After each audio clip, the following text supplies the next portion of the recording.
diperingati hari kelahirannya, tapi diabaikan syariatnya. Diperingati hari kelahirannya, disisihkan risalahnya. Diperingati hari kelahirannya, dicemooh syariatnya. Siapa mereka yang berjuang untuk menegakkan syariah, risalah yang diajarkan oleh Nabi yang hari kelahirnya diperingati, itu kok dipersekusi ini hari. Gitu. Kriminalisasi, kemudian kelompoknya dibubarkan segala macam, itu kan paradok. Maka benar sekali Ibnu Abi Katsir mengatakan fa'innahu kadzibun, dusta. Seperti itu. Kalau dusta, maka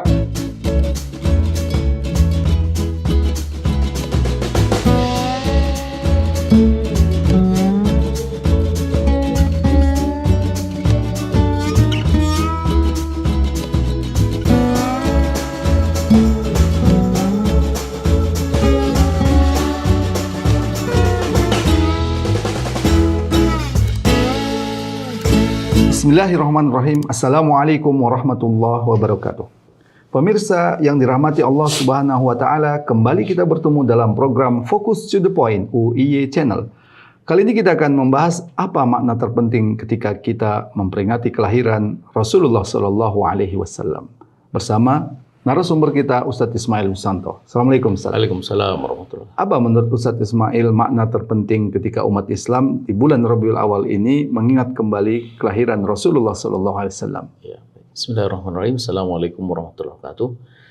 Alhamdulillah, salatu wassalamu ala Rasulillah wa ala alihi wa ashabihi wa man tabi'ahum ila yaumil qiyamah. Yang pertama dan utama ketika kita memperingati kelahiran atau Maulid Nabi, itu adalah bagaimana kita terus menumbuh kembangkan, meningkatkan kecintaan kita kepada Nabi. Itu penting sekali. Mengapa? Karena ini menarik ya. Sebagaimana disebut dalam hadis Sahih riwayat Muslim, itu pada suatu hari datang kepada Nabi seorang laki-laki, tidak disebut namanya siapa, anak Arabian. Qala li Rasulillah sallallahu alaihi wasallam. Dia bertanya kepada Nabi, kepada Rasulullah sallallahu alaihi wasallam, mata sa'ah, kapan hari kiamat itu akan tiba? Hari kiamat itu pasti akan tiba. Inna sa'ata atiyatun la raiba fiha. Hanya kapan itu yang ditanyakan oleh laki-laki itu. Nah, mendengar pertanyaan itu, alih-alih baginda Rasulullah sallallahu alaihi wasallam menjawab, dia justru balik bertanya. Apa pertanyaan Nabi kepada orang itu? Ma'adatalah, apa yang telah engkau persiapkan untuk menyongsong kiamat itu? Lalu dijawab oleh orang itu, hubballah wa rasulihi, mencintai Allah dan Rasul.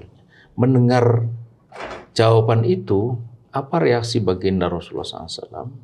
Dia kemudian mengatakan, dan ini perkataan menurut saya luar biasa.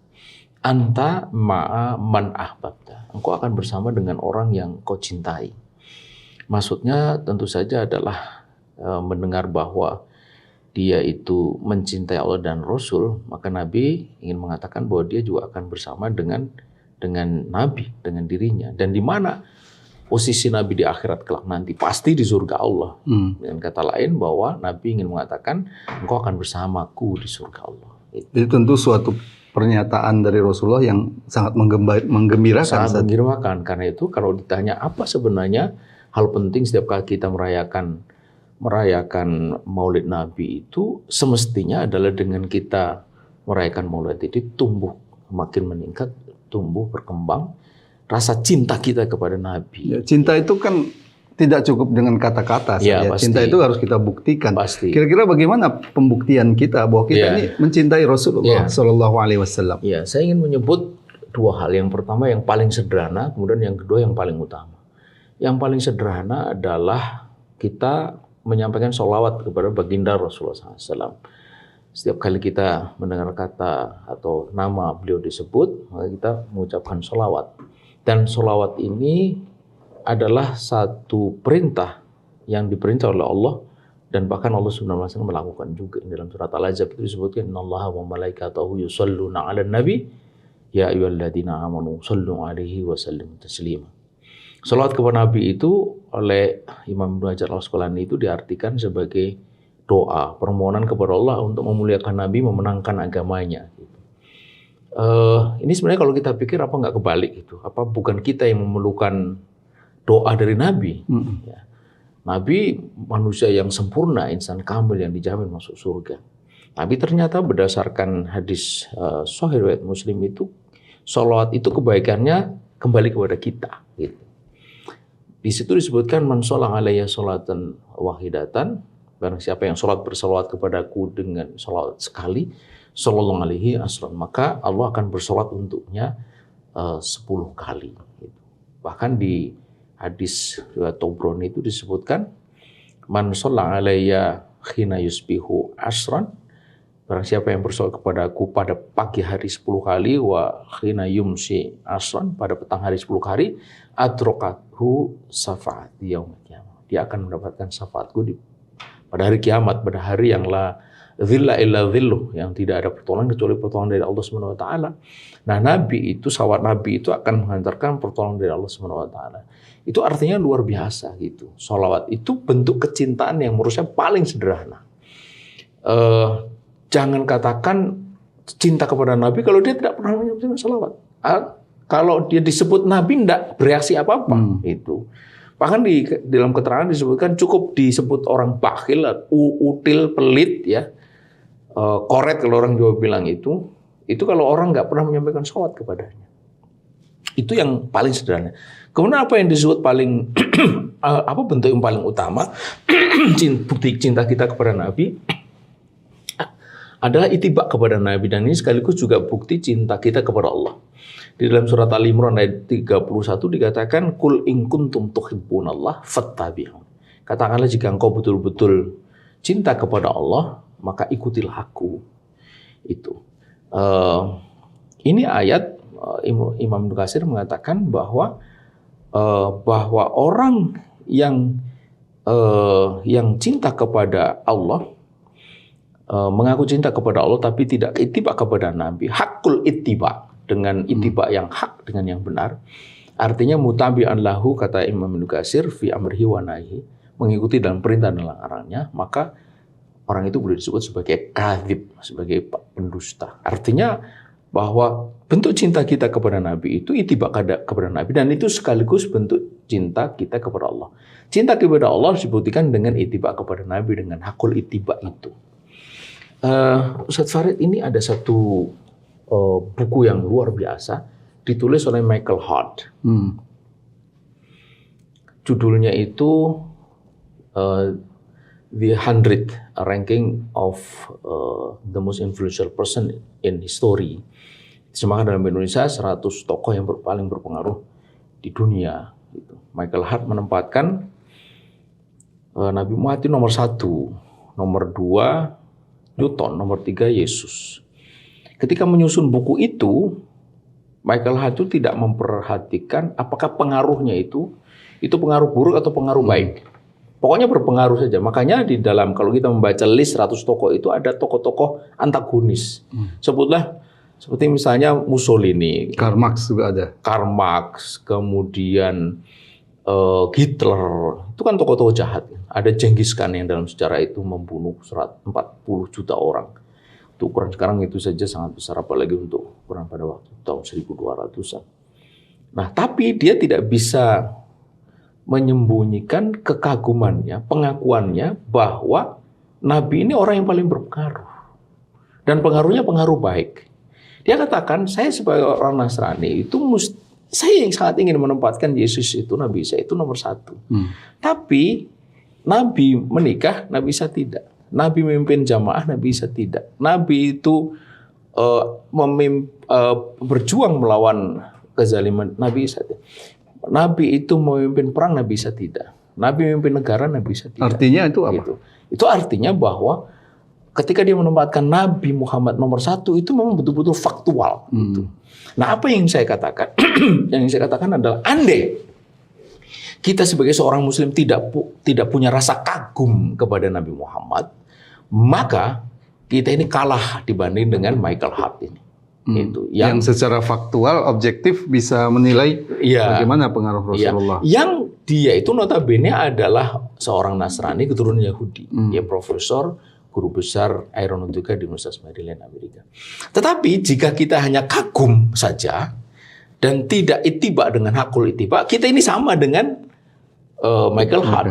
Karena itu kita sebagai seorang muslim tidak bisa tidak, selain kagum juga harus ittiba. Apa bentuk ittiba itu, Ustaz? Ittiba dalam itu, keseharian kita. Keseharian kita adalah tadi mutabi'an lahu fi amrihi wa nahi. Mengikuti dalam perintah dan larangannya. Artinya kita ini harus berpikir. Ya.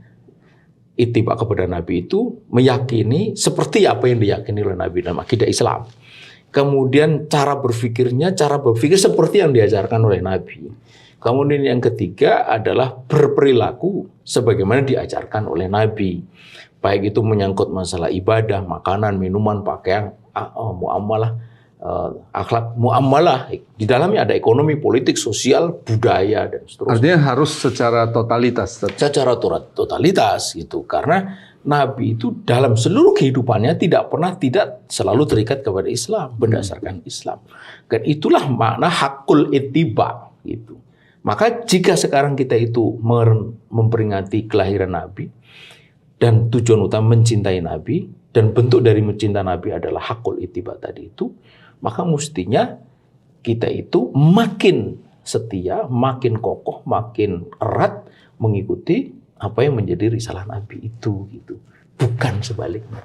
Maka jika ini hari kita menyaksikan satu sisi orang merayakan memperingati kelahiran Nabi, tapi cara berpikirnya tidak seperti yang diajarkan Nabi. Perilakunya di dalam macam-macam tidak seperti Nabi. Gitu. Di beberapa negara, mungkin juga di negeri kita, Maulid Nabi ini kan bahkan diperingati di istana. Ya. Tapi di sisi lain, kebijakan-kebijakan negara itu banyak bisa disebut berseberangan dengan ajaran Rasulullah SAW, terutama dalam masalah bernegara dan berpolitik, berekonomi, yang tadi sebutkan sebagai masalah muamalah. Apa yang salah dari itu? Kalau dalam sebutan Imam Ibnu Katsir itu, orang yang mengaku cinta kepada Nabi, memperingati hari kelahirannya, tapi dia tidak ittiba kepada Nabi dengan hakul ittiba, maka fa'innahu kadzibun, dusta dia. Apakah Nabi itu, apakah Nabi pernah tidak Islam? Tidak. Apakah Nabi itu pernah menyerukan kepada sesuatu selain Islam? Tidak. Kalau orang ini hari sholat kagak, ya. Kemudian dia berjuang untuk menerapkan syariah, tidak mendukung sekularisme, kapitalisme, liberalisme. Dia mengikuti siapa? Kalau dia nyatanya di dalam kehidupan dunia ini tidak mengikuti Nabi, lalu bagaimana dia bisa berharap bahwa nanti di akhirat itu akan bersama Nabi? Karena itulah maka sebenarnya perenungan semacam ini itu penting sekali. Karena ini hari agama itu seperti sekedar ditangkap sebagai sebuah simbol semata, tapi substansinya tidak dipegang, tidak ditangkap, kemudian tidak diamalkan. Akibatnya kemudian ada banyak paradok, seperti tadi disebut, diperingati hari kelahirannya, tapi diabaikan syariatnya. Diperingati hari kelahirannya, disisihkan risalahnya. Diperingati hari kelahirannya, dicemooh syariatnya. Siapa mereka yang berjuang untuk menegakkan syariah, risalah yang diajarkan oleh Nabi yang hari kelahirannya diperingati, itu kok dipersekusi ini hari. Gitu. Kriminalisasi, kemudian kelompoknya dibubarkan segala macam, itu kan paradok. Maka benar sekali Ibnu Katsir mengatakan fa'innahu kadzibun, dusta, seperti itu. Kalau dusta, maka tunggu saja. Kalau tidak di dunia ya pasti di akhirat gitu. Apakah dia akan bersama Nabi? Kalau tidak bersama Nabi di surga, tidak ada tempat lain selain surga, itu adalah neraka gitu. Itu yang saya kira akan dialami oleh mereka-mereka itu. Ya, dengan kata lain, apakah kita harus mengikuti Rasulullah SAW dalam bernegara juga? Pasti, karena Nabi itu tadi disebut oleh Michael Hart, dia pernah menjadi pemimpin negara. Dia mengatasi persoalan-persoalan masyarakat. Itu. Justru karena itulah maka Michael Hart itu menempatkan Nabi itu sebagai tokoh yang paling berpengaruh. Kalau ada yang memisahkan begini, Ustaz, masalah bernegara itu masalah sosiologis saja. Layaknya seorang manusia pemimpin ya dia harus bernegara. Tidak harus kemudian diikuti hal itu. Bagaimana menurut Ismail ada pandangan seperti itu? Itu menunjukkan, itu berarti menempatkan Nabi itu sebagai orang biasa. Seperti seolah Nabi itu ya politikus yang ada pada masa lalu, bukan Nabi. Nabi itu di dalam perkataannya, perbuatannya, dan keputusannya itu dia mengandung makna. Dia bukan orang biasa, karena itulah maka dia disebut Nabi. Dan Allah mengatakan wa ma arsalnaka illa liyuta'a bi'nillah. Itu aku tidak utus engkau kecuali untuk ditaati dengan izin Allah. Artinya Nabi itu diutus. Jadi ada konsekuensi hukum kalau ada konsekuensi hukum. Yaitu kita harus mengikuti seluruh aturan-aturan Rasulullah termasuk dalam bernegara. Nah, sekarang pertanyaan, kalau tidak mengikuti Rasul lalu mengikuti siapa? Dan di mana jaminannya bahwa kalau mengikuti selain Rasul itu ada kebaikan? Ya, Ustaz Ismail, terakhir salah satu sebutlah semacam wasiat terpenting Rasulullah SAW menjelang wafatnya itu adalah memerintahkan kita untuk berpegang teguh pada Al-Quran dan As-Sunnah. Bagaimana Ustaz Ismail melihat hal ini? Kenapa Rasulullah menekankan tentang masalah itu? Iya, karena ini adalah konsekuensi dari keimanan kita kepada Nabi, dan Nabi itu menyampaikan kepada kita wahyu dari Allah. Dan wahyu dari Allah itu dijamin dia sebagai petunjuk akan membawa kebaikan. Kalau kita lepas dari wahyu Allah kan disebutkan famanittabi'a hudaya fala yadhillu wa la yashqa. Barang siapa yang mengikuti petunjukku ya di Al-Qur'an dan Sunnah, maka dia tidak akan sesat dan tidak akan celaka. Dengan kata lain, mafhumu khalafahnya, pemahaman keberbalikannya adalah kalau kita tidak mengikuti petunjuk Allah itu pasti kita akan tersesat, dan kalau tersesat pasti akan celaka. Mana ada orang yang tidak tersesat celaka gitu. Operasi aja kalau keliru celaka kok, apalagi kehidupan, ya kan? Yang halal dianggap haram, yang haram dianggap halal, pasti celaka, ya kan? Minum obat kalau keliru juga celaka. Nah, begitu juga hal-hal yang sudah harapkan dilakukan pasti. Nah, itulah yang kemudian kita buktikan, munculnya penyakit AIDS, kemudian kerusakan moral, kriminalitas, korupsi, kemudian ketidakadilan, kesenjangan ekonomi segala macam. Itu termasuk yang sekarang lagi ramai kasus Rempang itu kan menunjukkan bahwa ketika orang tidak lagi mengikuti ketentuan Nabi, ketentuan Allah di dalam pengelolaan ekonomi, hanya mengedepankan kepentingan investasi semata-mata, tidak memperhatikan keadilan, celaka. Nah itu. Nah disitulah maka kemudian Nabi mengatakan taraktu fikum amroini lan tadillu mata tamassaktum bi. Aku tinggalkan dua perkara, lan tadillu. Itu jaminan dari Allah. Bukan la tadillu. Itu li ta'bid, kan, menunjukkan bahwa keabadian, ketidaksesatan kita itu bukan hanya sekarang, nanti atau esok, tapi selama-lamanya. Bahwa kita dijamin tidak akan sesat, dan itu jaminan dari Allah. Jaminan Nabi, jaminan Allah. Janji Nabi, janji Allah. Dan sepanjang kita itu tamasuk bihima. Ya, apa yang harus kita lakukan kalau kita bicara tentang perjuangan, mengikuti perjuangan Rasulullah SAW? Yang pertama adalah bahwa kita ini harus memahami bahwa tidak ada contoh terbaik dari perjuangan dari dakwah Islam kecuali Nabi. Gitu.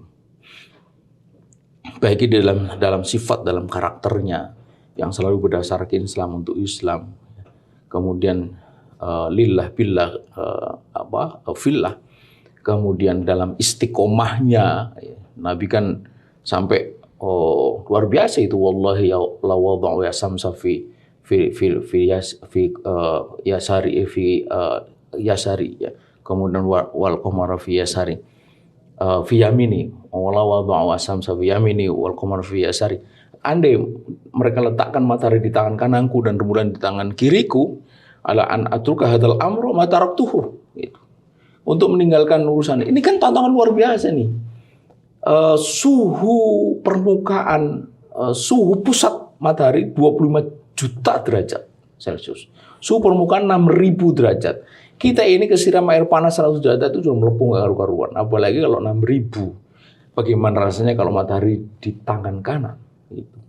Di padang mahsyar itu akan didekatkan saja itu orang sudah berpanik. Itu artinya memperjuangkan agama Allah ini persoalan yang sangat penting. itu sudah menyangkut hidup dan matinya umat ini. Terima kasih Ustaz Ismail. Pemirsa, demikian tadi diskusi kita, dialog kita tentang apa hakikat memperingati Maulid Nabi ini. Intinya adalah meningkatkan kecintaan kita kepada Rasulullah SAW.